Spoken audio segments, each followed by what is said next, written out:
We are the brave, we are the bold. We can be anything, anything, anything. We are the. Hello my dear student, कैसे हैं आप सब बच्चों। हमने class 10th का सामाजिक विज्ञान के इतिहास का पहला पार्ट यूरोप में राष्ट्रवाद का उदय का 4 पार्ट हम देख चुके हैं। आज का हमारा 5वां पार्ट है। उसमें चौथे पार्ट हमने देखा था कि किस तरीके से उदारवादी क्रांति होती है, जो गरीबी, बेरोजगारी और भूखमरी से ग्रस्त किसान मजदूर विद्रोह कर देते हैं और तब उनके समांतर पढ़े लिखे लोग मध्य वर्गों की एक क्रांति हो जाती है। और फरवरी 1848 की घटनाओं से जो राजा रहता है वो गद्दी छोड़ करके भागने लगता है और अपने राज्य को गणतंत्र की घोषणा कर देता है। फिर उसके बाद उदारवादी आंदोलन के अंदर महिलाओं को राजनीतिक अधिकार प्रदान करने का मुद्दा भी विवाद में शामिल होता है और औरतों को फिर से मताधिकार से वंचित रखा जाता है। फिर से जब सेंट पॉल चर्च ने फ्रैंकफर्ट संसद की सभा आयोजित की गई तो उसमें महिलाओं को केवल प्रेक्षकों की हैसियत से दर्शन दीर्घा में खड़े होने की इजाज़त दी जाती है। और फिर से रूढ़िवादी ताकतें 1848 में उदारवादी आंदोलनों को दबाने में फिर से कामयाब हो जाती है। और फिर आइए देखते हैं कि किस तरह जर्मनी और इटली का निर्माण होता है। ये हम पार्ट 5 में देखेंगे।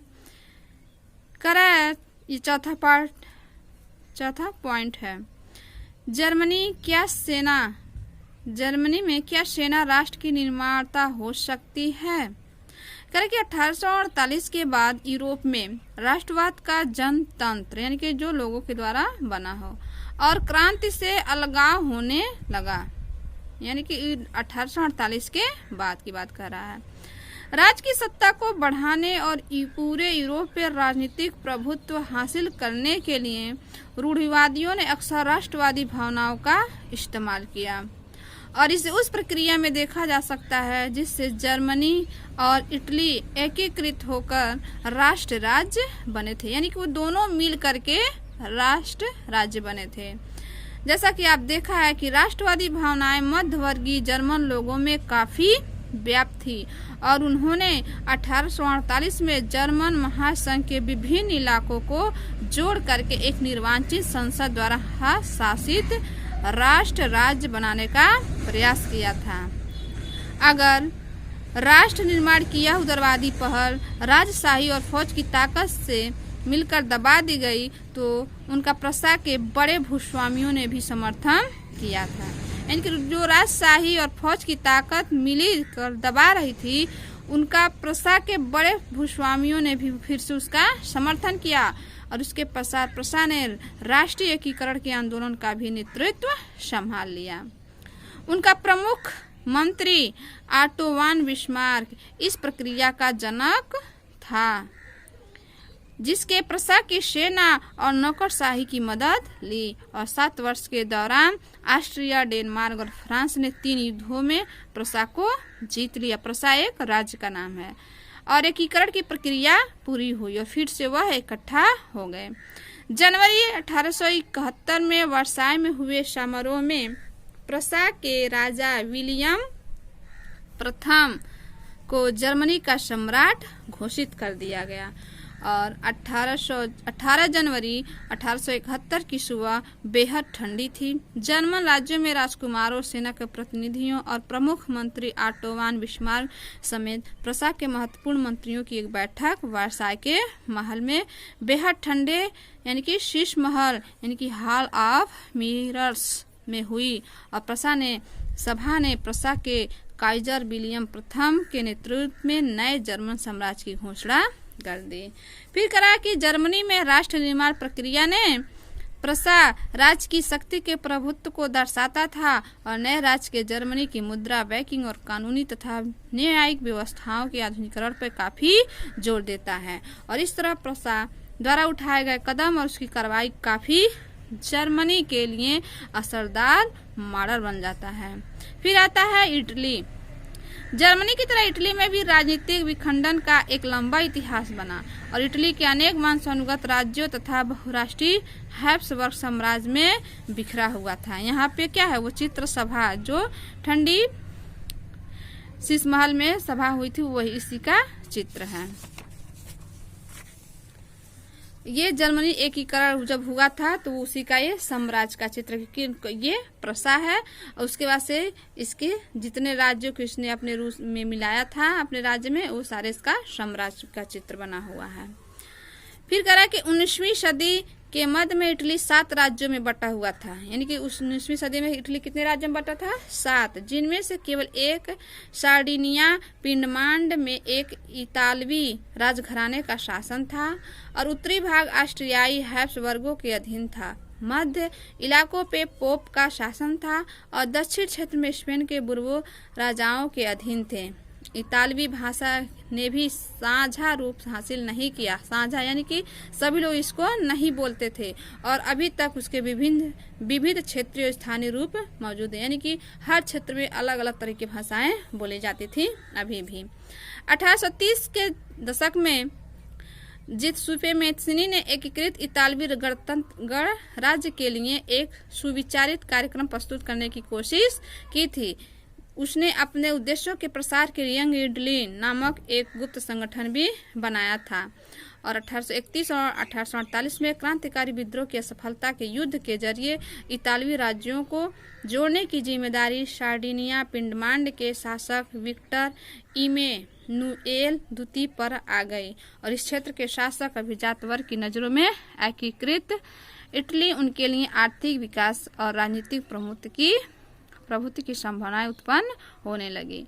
मंत्री प्रमुख काबूल, जिसने इटली के प्रदेशों को एकीकृत करने वाले आंदोलन का नेतृत्व किया था और न तो वे क्रांतिकारी था और न ही जनतंत्र में विश्वास रखने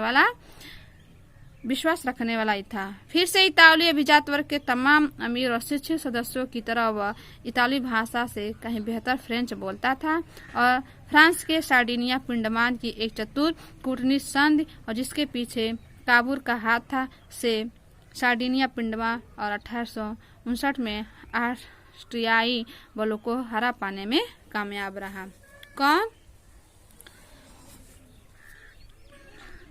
यंग इटली यानी कि जित्सुपे मेत्सिनी।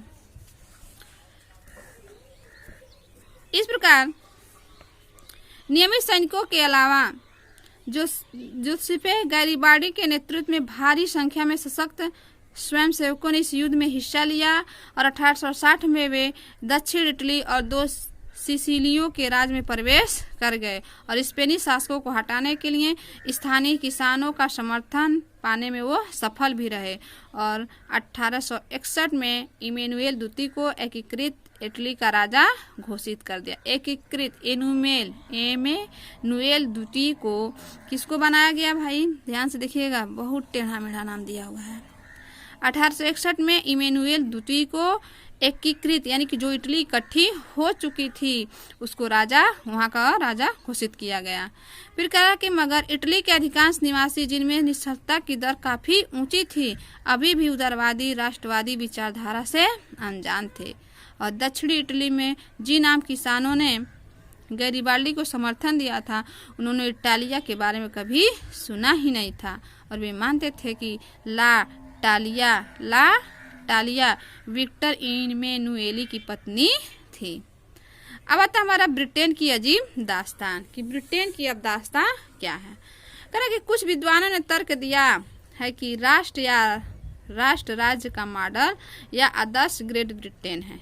यानी कि जो राष्ट्र है या राष्ट्र का मॉडल है वो क्या है? ब्रिटेन है और ब्रिटेन में राष्ट्र राज्य का निर्माण अचानक हुई कोई उथल पुथल या क्रांति का परिणाम नहीं था। यह एक लंबी चलने वाली प्रक्रिया का नतीजा था। फिर से ये एकीकरण से पूर्व इटली के राज्य थे, यानी कि जो अभी पूरे राज्य इकट्ठा नहीं हुए थे उसके पहले का ये चित्र है और ये चित्र इटली के एकीकरण के बाद का है। करें 18वीं सदी के पहले ब्रिटानी राष्ट्र था ही नहीं। ब्रिटानी द्वीप समूह में रहने वाले लोगों, अंग्रेज, वेल्स, स्कॉट या आइसलिश की मुख्य प्रजातियां नृजातियां थीं। इन सभी जातियों की समूह की अपनी समूह होती थी। नृजाति का मतलब यहाँ पे दिया नए शब्द, इसको नोट भी करना है। नृजाति इथनिक एक साझा नस्ली जनजाति या सांस्कृतिक उद्गम अथवा पृष्ठभूमि जिन्हें कोई समुदाय अपनी पहचान मानता हो।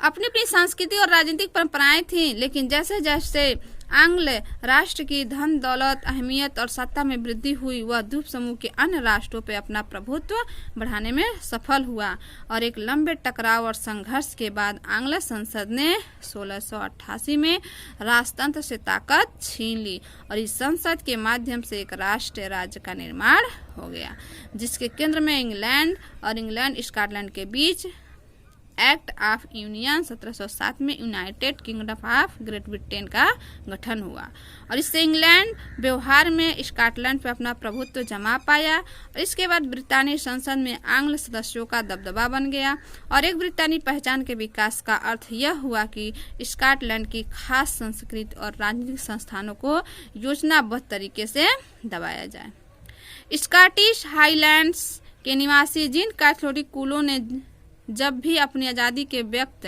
करने का प्रयास किया तो उन्हें जबरन दमन का सामना करना पड़ा, यानी कि उन्हें दबा दिया गया। स्कॉट हाईलैंड्स के लोगों को अपनी गैलिक भाषा बोलने या अपनी राष्ट्रीय पोशाक पहनने की मनाही थी, यानी कि उन्हें छूट नहीं थी, उन्हें रोक दिया जाता था। उनमें से बहुत सारे लोगों को अपना वतन छोड़ने पर भी मजबूर कर दिया गया। फिर कह रहा है कि आयरलैंड का भी कुछ ऐसा ही हश्र हुआ, यानी कि उसका भी यही हाल हुआ। वह देश कैथोलिक और प्रोटेस्टेंट धार्मिक गुटों में गहराई में बटा हुआ था। अंग्रेजों ने आयरलैंड में प्रोटेस्टेंट धर्म मानने वालों को बहुसंख्यक कैथोलिक देश पे प्रभुत्व बढ़ाने में सहायता ली, यानी कि कैथोलिक धर्म को दबाया, प्रोटेस्टेंट धर्म को आगे बढ़ाया गया। ब्रितानी प्रभाव के विरुद्ध हुए कैथोलिक विद्रोह को निर्ममता से कुचल दिया गया, यानी कि जो भी कैथोलिक विद्रोही थे उन्हें बिना दया मोह के उन्हें कुचल दिया गया और वोल्फ टोन और उनकी यूनाइटेड आयरिशमैन 1798 अगुवाई में हुए असफल विद्रोह के बाद 1801 में आयरलैंड को बलपूर्वक यूनाइटेड किंगडम में शामिल कर लिया गया। एक नए ब्रितानी राष्ट्र का निर्माण किया गया और जिस पे हावी आंग्ल संस्कृति का प्रचार प्रसार किया गया। फिर से नए ब्रिटेन में प्रतीक चिन्हों, ब्रितानी झंडा, यूनियन चैक और राष्ट्रीय गान God save our Nobel king को खूब बढ़ावा दिया गया और पुराने राष्ट्र इस संघ में मातहत सहयोगी के रूप में ही रह गए। यहाँ एक बॉक्स दिया हुआ है, करा कि जूसेप्पे गैरिबाल्डी 1802 से 82 संभवतः इटली के स्वतंत्रता सेनानियों में सबसे मशहूर था। उसका संबंध एक ऐसे परिवार से था जो तटीय व्यापार के संलग्न था और वह स्वयं व्यापारिक नौसेना में एक नाविक था, यानी कि जो जूसेप्पे गैरिबाल्डी था वह एक नौसेना में एक नाविक था और 1833 में उसकी मुलाकात मैत्सिनी से हुई थी। वह यंग इटली आंदोलन से जुड़ा और 1834 में पीटमान के गणतंत्री विद्रोह में उसने भाग लिया।